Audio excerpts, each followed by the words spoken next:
This is an edited version of a conversation that took place November the 4th, 1968, with the spirit of Harry Tucker, who was an 18th century highwayman. The medium was Leslie Flint.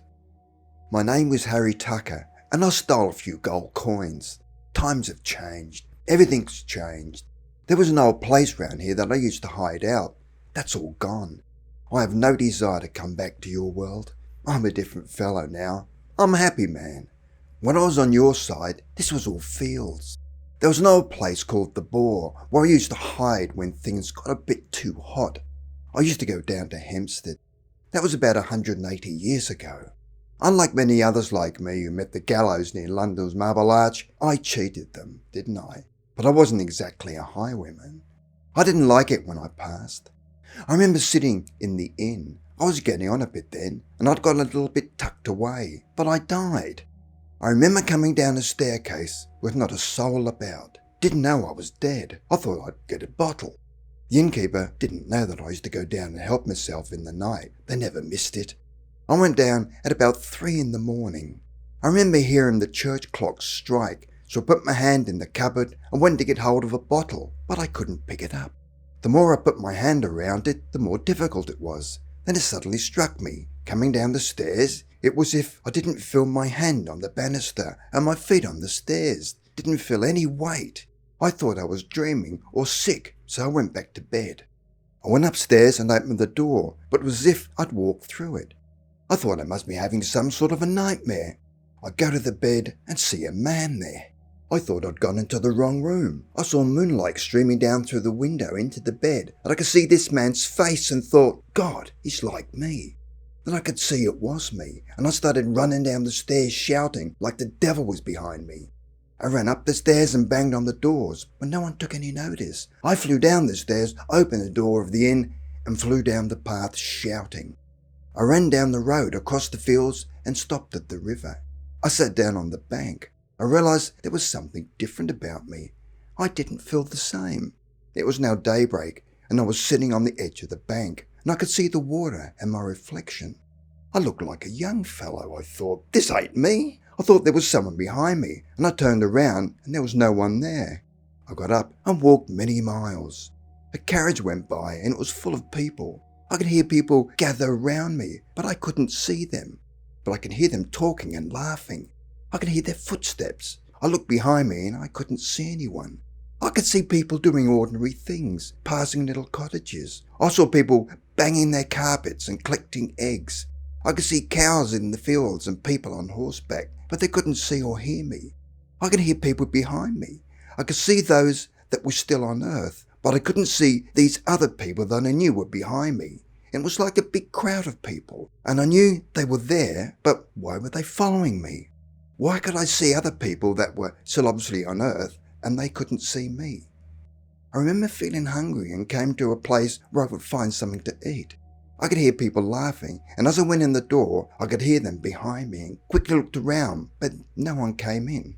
There were other people inside, and I sat down and banged on the table for attention, but no one took any notice. Someone was eating a pie as I kept banging on the table.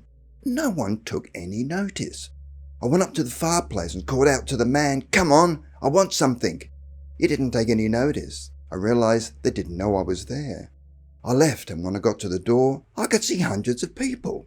There were men, women, children, and even dogs, all stretching across the road. They were all laughing, and 2 people came forward, and I recognised them. One was my father, who'd been dead for around 40 years. He came laughing. I'd never seen him look so well, red-faced, happy, jolly. There was my sister, who had died many years before. They said, "Come on, we've been following you, waiting for you, but you weren't ready. You couldn't see us. We didn't know we was there.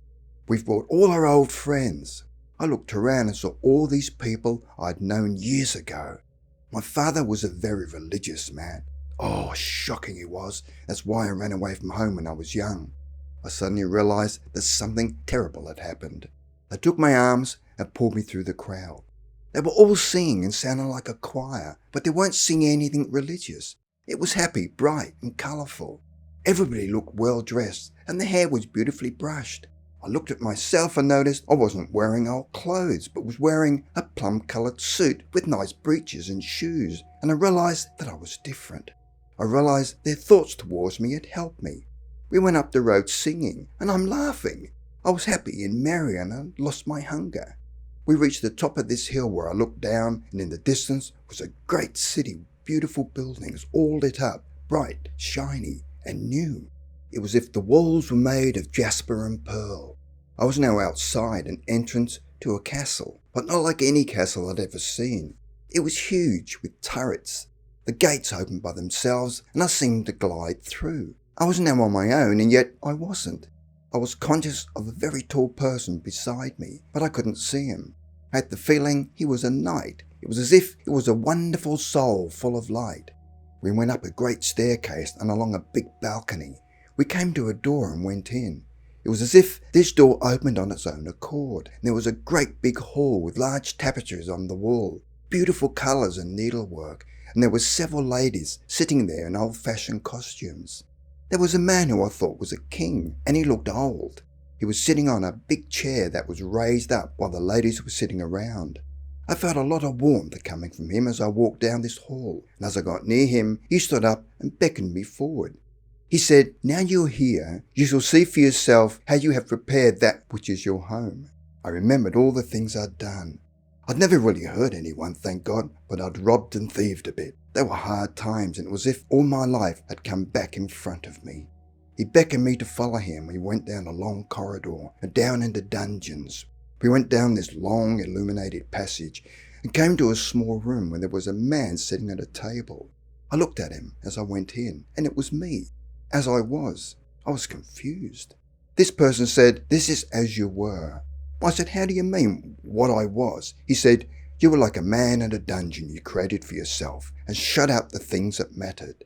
But this is no more. This is no longer you, because this is a reflection of what was. But what is and what is to come is what matters. You created for yourself a dungeon of darkness around yourself. You shut out the light because your mind wasn't open. Now you shall learn, and I shall help you to learn. Come, I will take you elsewhere." I went back up many steps and came to a large hall.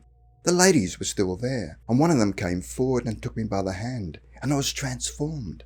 I looked at her face, and it was a face that I'd never forgotten. She was a girl I knew in my early years and was very attached to. We looked at each other, and I realised my life could have taken a different path. I would have been a different person. I wouldn't have gotten into bad company and taken up the road. If she hadn't died when she was a young woman, we could have married, and I would probably have been a different person. I'd have worked on the farm or something and supported us. But she died, and that's what really turned me against everything and everybody. She said, "Now you can start all over again with me. I'm to guide you and show you the way."